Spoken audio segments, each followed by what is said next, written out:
বাবা এমন একটি ছায়া, যিনি রৌদ্রে পুড়ে সন্তানকে আগলে রাখেন ছায়ায়।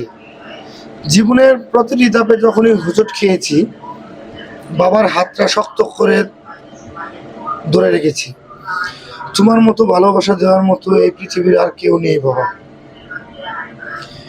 বাবারা সবসময় চুপচাপ থাকতেন, কিন্তু বাবার ভালোবাসা ছিল সবচেয়ে জোরালো। আমার প্রতিটি সাফল্যের পিছনে ছিল বাবার নীরব সতত্যাগ। আজ বুঝি শক্ত হাতে ধরে রাখা সেই মানুষটাই ছিল আমার পৃথিবীর সবচেয়ে নিরাপদ আশ্রয়। ছোটবেলায় বাবার হাতটা স্পর্শ করলে খুব শক্ত লাগতো, কিন্তু আজ বড় হয়ে বুঝি এই শক্ত হাতেই লুকিয়ে ছিল যত্ন, স্নেহ আর নিঃস্বার্থ ভালোবাসা। বাবা, তোমার অভাবটা প্রতিদিন অনুভব করি।